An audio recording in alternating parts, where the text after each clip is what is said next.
Hey everyone, and welcome back to FSi DFS. I am McKinley412, and today we're going to be looking at this 6-game early slate on DraftKings. We got a nice 6-game early slate and a 6-game main slate.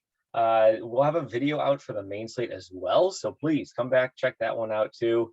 I think Mega Roller or myself might have that one. So that one's going to be posted on Saturday morning. So if you're watching this on Friday night, after I record it, I'm recording it on Friday night right now. But please go take a look at that one in the morning. So, but for now, we're just talking about this early slate. The short, abridged version is you have 3 aces in Bieber, Alcantara, and Cole, and then a massive gap and kind of like everybody else. So I was having a tough time differentiating between the 3, given their salary, given their matchups. It's going to be real close. So maybe, as the day goes on, as the video goes on, I can kind of talk myself more into one or the other, but I don't know. It looks real close at this point in time. So let's just kind of go through the pitchers one by one, kind of talk a little bit about them, and then we'll go over some of my favorite stacks. You can kind of see where it's going to be heading off towards. I was kind of showing you a little lineup build of what you can get in salary-wise. So Garrett Cole up at the top, going up against Tampa Bay. Tampa Bay strikes out quite a bit against right-handed pitching. They're at a 25% K rate as a team so far on the season, which is top 7 in the league. So a decent offense, but they do strike out quite a bit. The struggles that Garrett Cole has had, they got rid of the spike attack last year, and he just kind of like fell off a cliff. He seemed to be struggling a little bit to start the season as well. But I mean, he's right back into the swing of things. He's back to the ace that he once was. So not really too concerned about that.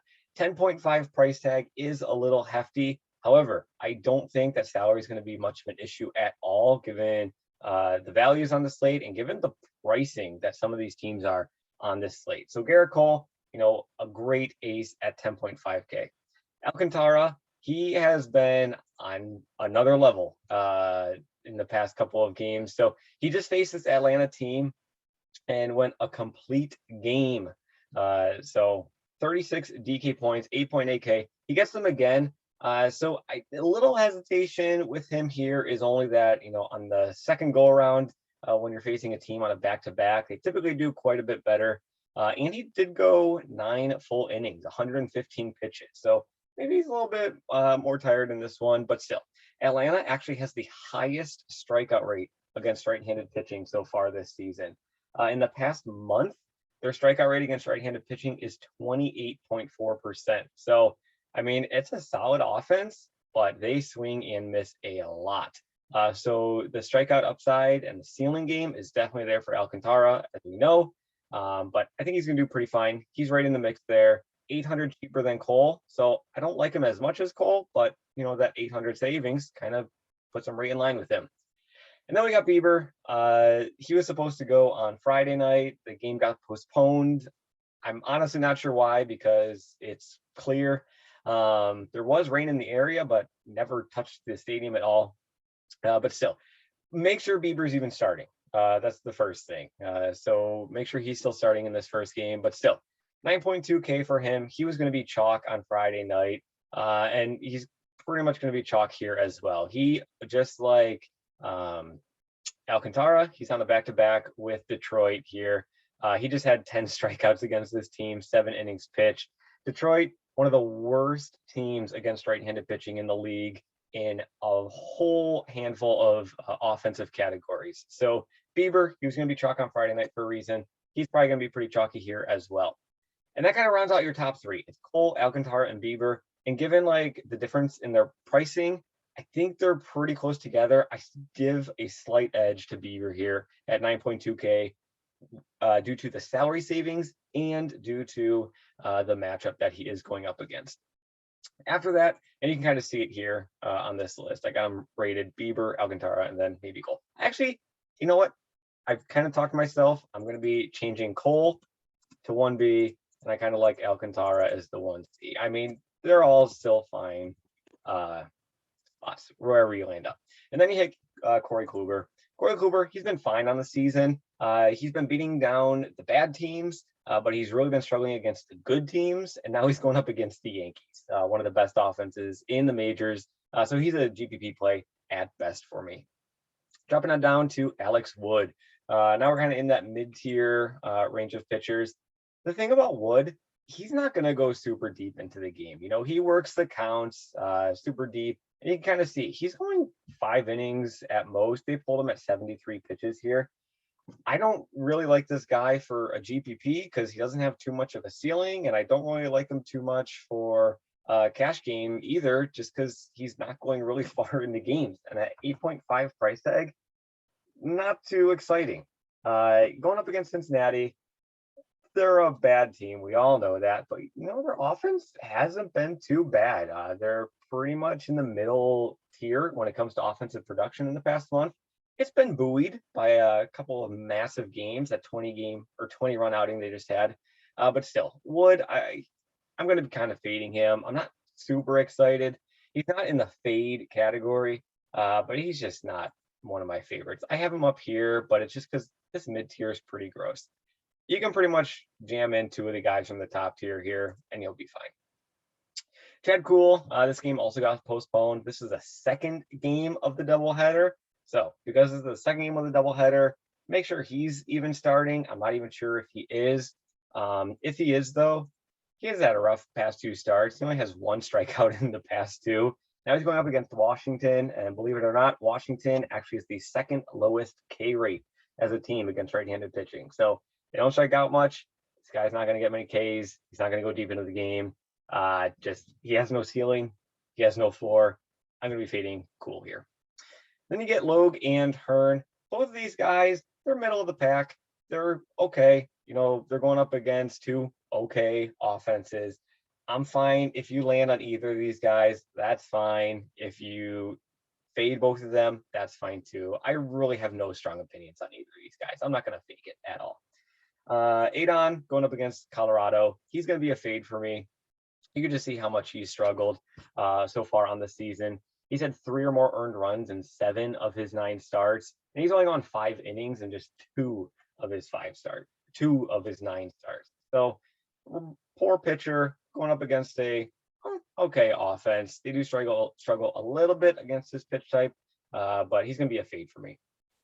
Davidson for Atlanta going up against Miami. Davidson, the surface numbers are disaster.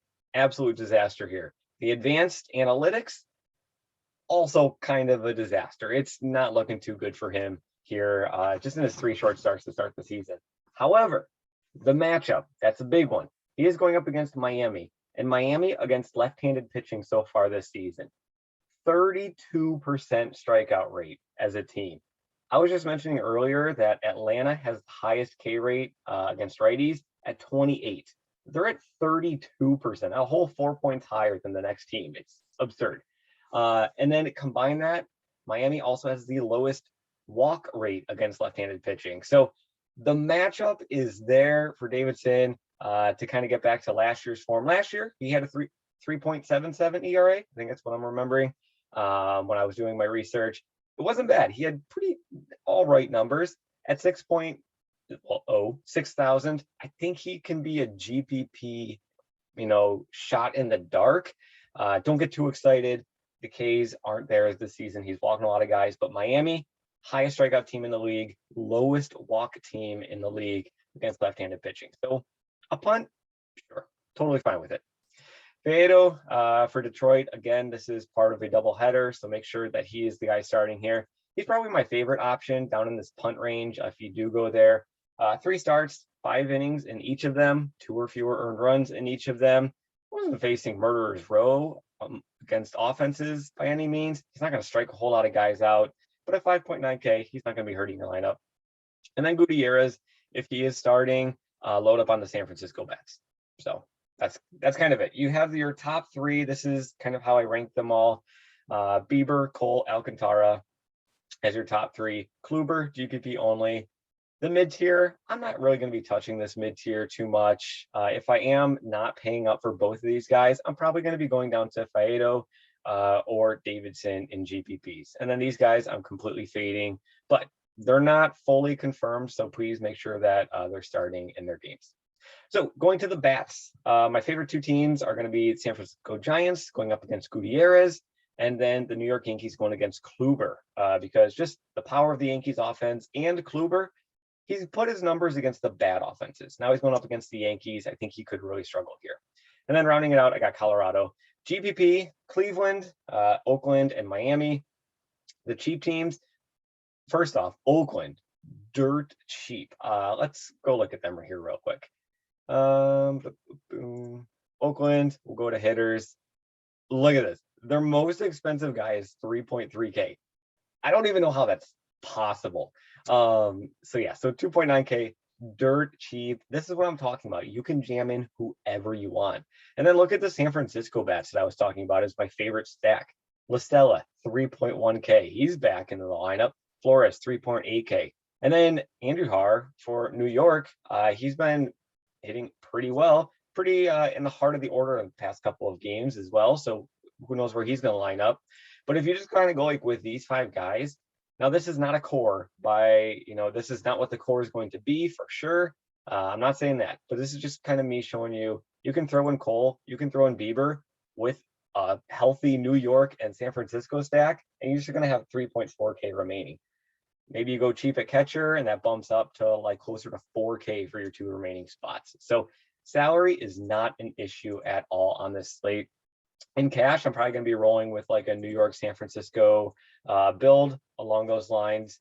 GPP is probably going to be like Cleveland, Oakland. I have them over Texas because their metrics just grade out better against the left-handed pitching of Hearn than Texas is batting against left-handed pitching against Logue. So that's pretty much it. That's the only reason I have Oakland over Texas, is just because they grade out better as an offense against that pitch type. So yeah, in GPP, it's probably going to be Cleveland. Cleveland's going to be going up against Faedo. Maybe he gets a little bit of ownership just because he's cheap. He's got pretty decent service numbers when you look at them. But still, the bullpen can really struggle behind him. But Jose Ramirez, you'd probably be starting there, obviously. But after that, nothing super exciting. You just kind of be plug and praying and hoping. But I think everything's going to be on this New York. Everything's going to be on San Francisco. As far as cash, GPP, I don't know. I mean, you could really leverage it with Tampa Bay and hope that Garrett Cole really just has like one of his fall off games. He's shown that in the past.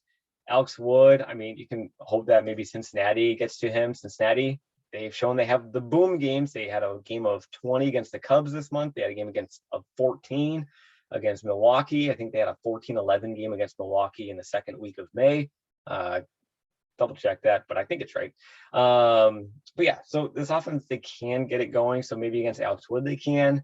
But yeah, it's nothing super exciting. It's just kind of a jumbled mess outside of San Francisco and the New York Yankees. Maybe I'll probably go Colorado actually as the GPP, just because everybody's going to be going New York and San Fran. So that kind of wraps things up. It's a pretty straightforward slate, in my opinion. It's these top 3 pitchers and then a cliff and then everybody else. And then in the bats, it's New York, it's San Francisco, big gap, Colorado gap, and then just like a jumbled mess of everything. But please make sure that these pitchers are even starting.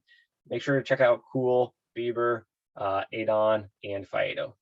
So that kind of covers things for the slate. Again, we'll have another video for the main slate coming out on Saturday morning. So please come check that out. As always, thanks for everything. Thanks for watching. Good luck in your contests, and we will see you in the next video.